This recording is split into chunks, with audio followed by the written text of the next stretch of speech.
अभिवादन स्वीकार कीजिए ब्रजेश मिश्रा का। और आप देखना शुरू कर चुके हैं द डिबेट। बहनों भाइयों, मुख्य मुद्दे से मामला भटक कर फिर से धर्म की तरफ मुड़ चुका है। इस देश की राजनीति में ये अवश्य संभावी है, कभी सत्ता पक्ष करता है तो कभी विपक्ष भी उसी पिच पर खेलता है।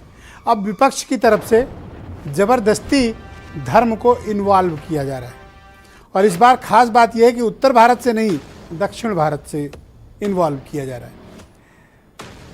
डीएमके के ताकतवर नेता और तमिलनाडु के मुख्यमंत्री हैं एमके स्टालिन, उनके बेटे हैं, उनके उत्तराधिकारी हैं उदयनिधि स्टालिन।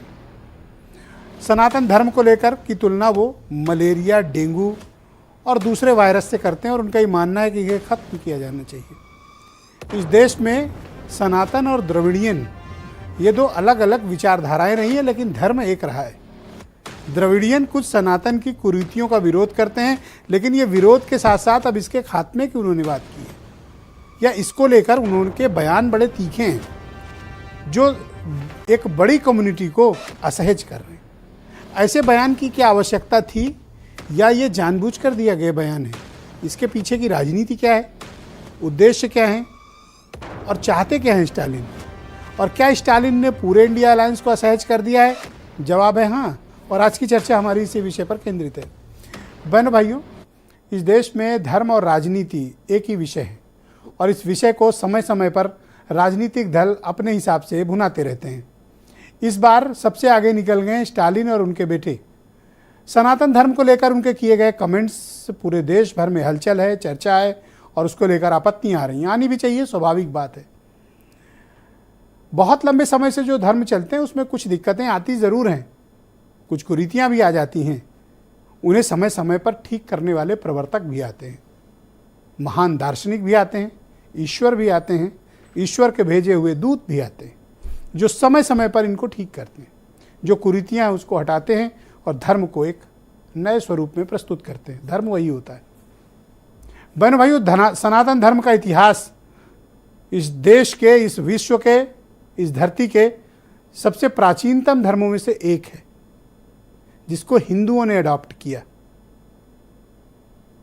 इस धर्म की प्राचीनता, इसका सांस्कृतिक राष्ट्रवाद, इसके विचार और इसका आउटफिट एक लार्जर कम्युनिटी को साथ लेकर चलता है। सनातन धर्म की प्रासंगिकता सिर्फ यूं ही नहीं है, ये एक ऐसा धर्म है जो सामूहिकता में विश्वास करता है, वसुधैव कुटुंबकम, जो सिर्फ एक व्यक्ति को नहीं, एक क्षेत्र को नहीं, एक राज्य, एक देश को नहीं, दुनिया को अपना परिवार मानता है। कोई कंपल्सन नहीं है इस धर्म में, किसी कोई बाध्यता नहीं है।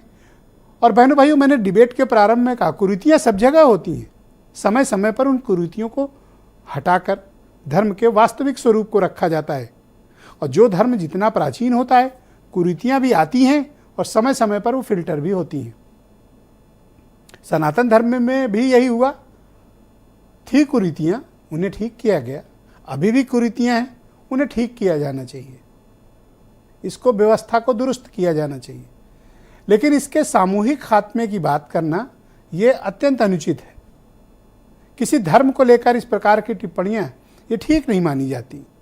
धर्म में कोई कमी है, कोई कुरीति है, उसको स्पष्ट रूप से रेखांकित किया जाना चाहिए, उसमें परिवर्तन की डिमांड की जानी चाहिए।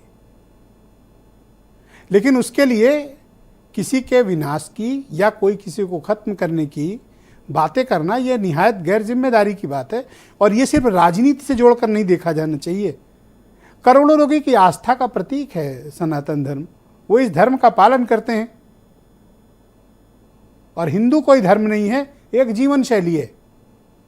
ये भारत की सर्वोच्च अदालत ने, सुप्रीम कोर्ट ऑफ इंडिया ने, जिसके जो संविधान का गार्जियन है, उसने व्याख्या की है। मैं आपको कोई धर्म पर लेक्चर नहीं देना चाहता, और ना मेरा ऐसा कोई इरादा है, और ना मैं धर्म पर कोई बहस करना चाहता हूँ। आप सब लोग अपने अपने धर्मों का पालन करते हैं, इस्लाम का पालन करते हैं, क्रिश्चियनिटी को पालन करते हैं, बौद्ध, जैन भी हैं, सिख भी हैं, हमारे यहाँ ईसाई भी हैं। सभी अपने धर्मों का अपने अपने हिसाब से बेहतर पालन कर रहे हैं, और सबको करने का हक है। इस देश में सबको मजहबी आज़ादी है, सभी अपने अपने धर्मों का पालन करते हुए अपनी जीवन शैली को आगे बढ़ाएंगे। जो सनातनी है, हिंदू है, वो अपने धर्मों का पालन करते हैं, जो मुसलमान है वो इस्लाम का पालन करते हैं। क्रिश्चियनिटी को भी मानने वाले दो तबके, एक जो रोम से चलता है और एक जो इंग्लैंड से चलता है।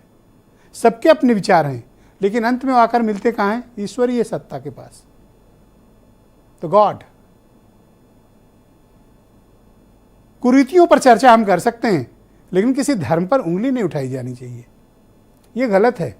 अगर कहीं कुछ गलत हो रहा है तो आप उसको बेहतर करने की बात करें, लेकिन धर्म के आधार पर, वो भी पॉलिटिकल लोग जब चुनौती दें तो उसको संदेह की नज़र से निश्चित देखा जाना चाहिए। कौन है स्टालिन के बेटे जो सनातन धर्म पर ऐसी टिप्पणी करते हैं? क्या वो कोई साधु संत हैं? नहीं है। उनको क्या धर्म का उच्चतम ज्ञान है? नहीं है।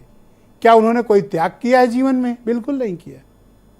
क्या वो धर्म प्रवर्तक हैं? बिल्कुल नहीं है। तो वो क्या हैं? वो एक खानदानी विरासत में पैदा हुए राजकुमार हैं, जिनकी पार्टी कभी फिर सत्ता में आई तो वो मुख्यमंत्री बनेंगे। इसके अतिरिक्त वो कुछ नहीं है।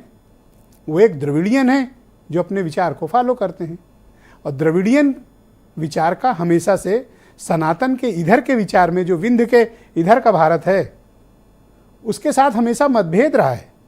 और ये कोई नई बात नहीं है, ये मतभेद उनका प्राचीनतम है। द्रविड़ियन विचार बिल्कुल अलग हैं उत्तर भारत के। हम विचारों से असहमत हो सकते हैं, लेकिन किसी के प्रति इतनी निष्ठुर और कठोर टिप्पणी, अपमानजनक टिप्पणी, हिंसात्मक टिप्पणी, ये कतई अनुचित है। और ऐसा वो लोग कर रहे हैं जिनका धर्म से कोई लेना देना नहीं है। वो इस पर बोलें जिन्होंने धर्म के लिए साधना की है, धर्म के लिए त्याग किया है, धर्म के लिए तप किया है, या धर्म की कुरीतियों को हटाने के लिए जिन्होंने पूरा जीवन दिया, वो बोलें। उनकी बातों पर शास्त्रार्थ हो सकता है। लेकिन वो कौन है जो बोल रहे हैं, जो राजनीति में है, जिनका मकसद वोट लेना है, जिनका मकसद सिर्फ सत्ता हासिल करना है? और ये कोई भी हो सकता है। ये डीएमके भी हो सकती है, ये बीजेपी भी हो सकती है, कांग्रेस और समाजवादी पार्टी बीएसपी, कोई हो सकता है, एनीवन।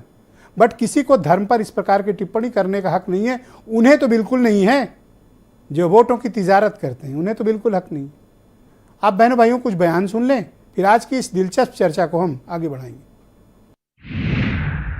किसी कालखंड में अगर किसी ने हमारे सनातन को अपमानित करने का प्रयास किया होगा, फिर से सनातन खड़ा हुआ तो अयोध्या में भगवान राम के भव्य मंदिर के निर्माण का मार्ग प्रशस्त हुआ।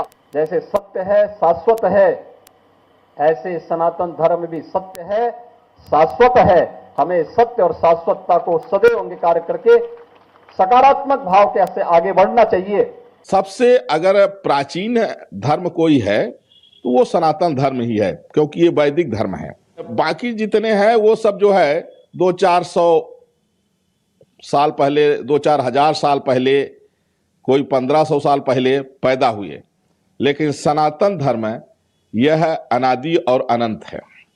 धर्म की लड़ाई नहीं है ये लड़ाई राजनीति की है, चुनाव की है। इसको धर्म की लड़ाई ना बनाया जाए।